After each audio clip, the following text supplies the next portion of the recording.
Good morning. Welcome to Kenya News Update today. I'm your host, and this is our 12-minute deep dive into the critical intersection of leadership, governance, and national development.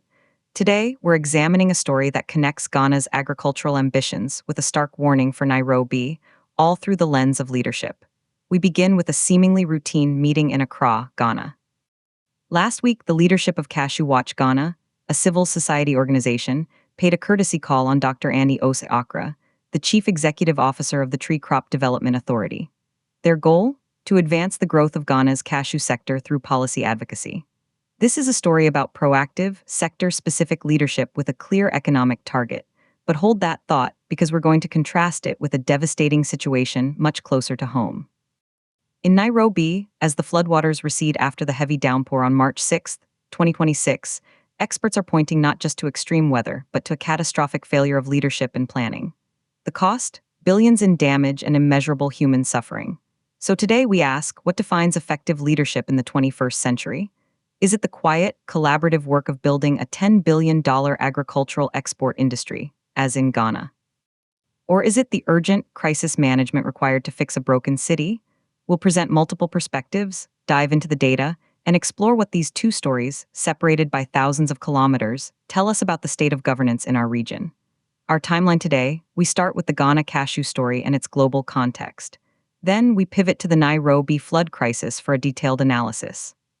We'll bring in expert opinions on leadership theory, examine the financial stakes, and conclude with what this means for Kenya's own development agenda under President William Ruto. Let's begin. In Accra, the meeting between Cashew Ghana and the Tree Crop Development Authority wasn't about firefighting an immediate crisis. It was about strategic growth. The TCDA is a relatively new body, established to develop 6 key tree crops: cashew, coconut, rubber, oil palm, shea, and mango. The vision is monumental: to transform Ghana's agricultural landscape and make it a global powerhouse in these commodities. Cashew is a star player in this strategy. Ghana is already Africa's second-largest producer of raw cashew nuts, after Côte d'Ivoire. But the leadership at Cashew Ghana, represented by National Coordinator Mr. Raphael Godlove Ehenu, understands that moving up the value chain is where the real money is. Currently, over 95% of Ghana's cashews are exported raw. The goal, through advocacy and partnership with the TCDA, is to build local processing capacity. Why? Because the math is compelling. The global cashew kernel market was valued at approximately $7 billion in 2024 and is projected to reach nearly $10 billion by 2030. Every ton of raw nuts processed locally before export significantly increases revenue and creates jobs. This is the essence of developmental leadership: identifying a strategic opportunity, building consensus among stakeholders, from farmers to civil society to government authorities, and executing a long-term plan. It's technical, it's patient, and it's focused on structural economic change. Dr. Andy Osei-Akra's leadership at the TCDA is being tested on this very front. Can he coordinate policy, attract investment for processing plants, and ensure farmers get a fair share? The early engagement with Cashew Ghana suggests a collaborative approach, a willingness to listen to advocacy groups. This is a marked contrast to the leadership vacuum being described in Nairobi. Let's shift our focus now to the morning of Friday, March 6, 2026. A heavy downpour, not unprecedented for the season, hits Nairobi, but the city's response was. Within hours, major highways were submerged, neighborhoods were flooded, businesses were destroyed, and tragically lives were lost. The images were apocalyptic: cars floating, residents wading through chest-high water, critical infrastructure brought to a standstill. In the immediate aftermath, the narrative focused on the unprecedented rainfall. But urban planning experts and civil engineers quickly pushed back. This was not a surprise act of God, this was a failure of man. Failure of leadership accumulated over decades. Professor Kari Uki Mwangi, a leading urban planner at the University of Nairobi, was blunt in his assessment. He stated, and I quote, "Nairobi is not lacking in technical skills at all. I think what we seem to have is a perennial leadership problem. Nairobi's problems are a direct result of planning failures, corruption in the allocation of land and resources, and a complete disregard for environmental regulations." End quote. Let's visualize what this perennial problem looks like in hard numbers. We often hear about billions in damage, but what does that actually break down to? According to a preliminary assessment by the Kenya Red Cross Society and insurance industry analysts, The direct physical damage from the March 6th flood event is estimated at a staggering 70 billion Kenyan shillings. That's 70 billion shillings. But that's just the immediate fix. The long-term economic cost, lost productivity, business interruptions, health impacts, and reconstruction of resilient infrastructure, could push the total economic loss closer to 150 billion shillings. Now, compare that to the investment that was needed to prevent it. A comprehensive, citywide stormwater drainage master plan, which has been discussed in various forms since the early 2000s, was estimated to cost approximately 25 billion shillings to implement in its first major phase. That's a fraction of the cost of one disaster. Yet, it was never fully funded or executed. This is the leadership failure in a single, devastating comparison. We can invest 25 billion shillings in prevention, or we can lose 70 billion shillings or more in a single day of destruction. The choice seems obvious, yet the wrong one is made repeatedly. Why? The experts point to three interlinked drivers: poor leadership, planning failures, and corruption. Let's unpack each. First, poor leadership. This isn't just about the current county administration.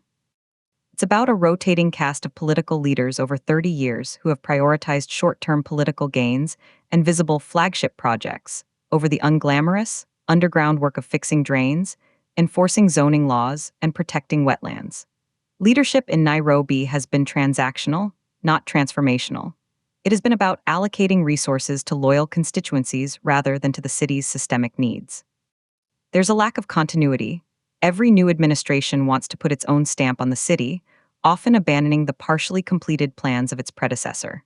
This leads us directly to the second driver: planning failures. Nairobi's physical development has wildly outpaced its planning. Informal settlements have grown in riparian reserves and on wetlands because there's no affordable housing plan. High-rise buildings are approved without regard for the increased strain on water runoff and sewage systems.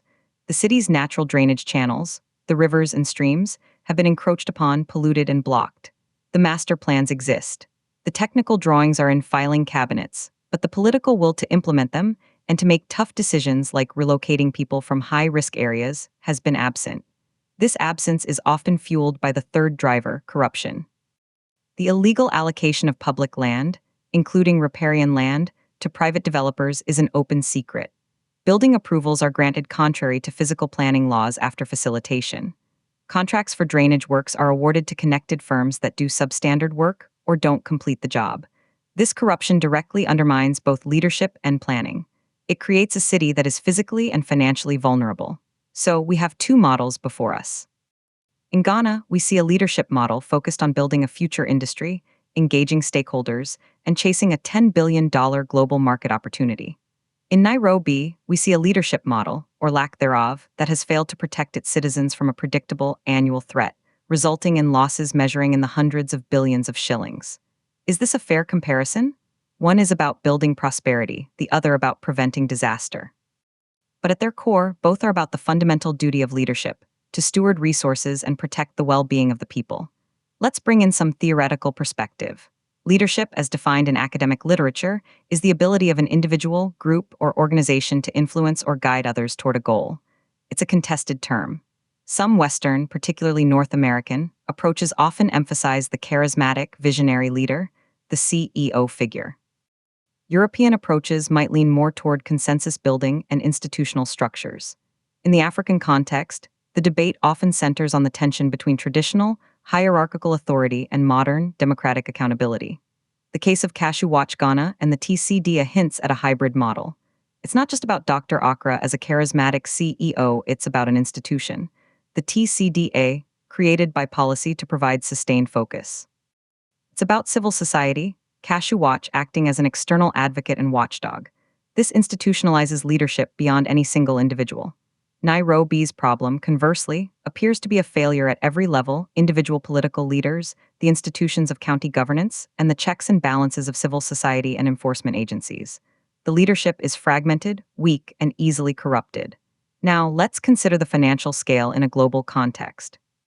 Ghana's Cashew ambition is part of a larger agricultural transformation program. The Tree Crop Development Authority oversees a portfolio with a potential export value in the tens of billions of dollars over the next decade. This requires patient capital, policy consistency, and technical expertise. It's a long game. The $7 to $10 billion global cashew market is the prize. For Nairobi, the financial stakes are about loss prevention and reinvestment. The 70 billion shillings in flood damage is money that cannot be used for schools, hospitals, or lowering the cost of living. It is vanished wealth. Furthermore, the city's reputation as an investment hub suffers with every major flood. Multinational companies considering regional headquarters think twice about a city whose roads turn into rivers every rainy season. The cost of insurance premiums for businesses in Nairobi is now among the highest in East Africa, a direct tax on poor leadership and planning. So, what is the way forward for Nairobi? The experts we've consulted suggest a multi-pronged approach that requires courageous leadership at the highest levels. First, there must be an immediate, technocratic intervention to address the crisis. This isn't just about distributing food aid, though that is urgent. It's about a massive, emergency engineering effort to clear and repair critical drainage channels, supervised by independent experts to avoid the corruption of past contracts. Second, and most critically, there must be a political commitment to implement the long-delayed Nairobi Integrated Urban Development Master Plan, with a special focus on water and sanitation. This plan must be ring-fenced from political interference and funded adequately. President William Ruto's national government may need to take a more direct role, given the scale of the failure and the fact that Nairobi is the nation's economic engine. The Nairobi Metropolitan Services was a previous attempt at this, with mixed results. A new, more robust framework may be necessary. Third, there must be accountability. A judicial commission of inquiry should be established not just to look at the March 6th event, but to investigate the systemic planning and corruption failures over the past 20 years. Those who illegally allocated land in wetlands, who approved buildings on drainage paths, and who stole funds meant for infrastructure must be named, shamed, and prosecuted. This is the only way to break the cycle. Finally, Nairobi needs to learn from cities that have faced similar challenges. From Amsterdam's water management to Singapore's integrated urban planning, the solutions are known. What's missing is the leadership to adapt and implement them. This brings us back to our starting point, leadership.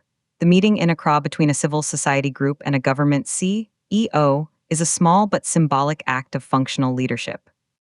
It's a recognition that solving complex problems, whether growing a cashew industry or draining a flooded city, requires partnership, transparency, and a relentless focus on the goal. In Nairobi, the goal is survival and dignity. It's ensuring that when it rains, people don't lose their homes and livelihoods. That is a more basic, but no less vital, form of development than building export industries. As we conclude this deep dive, the contrast is stark but instructive. Development is not just about grand visions for economic growth. It is fundamentally about competent, accountable, and courageous stewardship. It is about making the hard choice to invest 25 billion shillings in drains today to save 150 billion shillings tomorrow. It is about having the leadership to say no to corruption and yes to science and planning. For Kenya, under President Ruto, the Nairobi flood crisis is a critical test. Will it be met with the same short-term palliatives of the past, or will it catalyze a fundamental rethink of how we govern our most important city? The world is watching, and more importantly, the people of Nairobi are suffering. The time for leadership is now. Thank you for joining us for this 12-minute deep dive. We've presented the data, the perspectives, and the high stakes.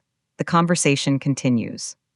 Subscribe to Kenya News Update today for more in-depth analysis of the stories shaping our nation and our region.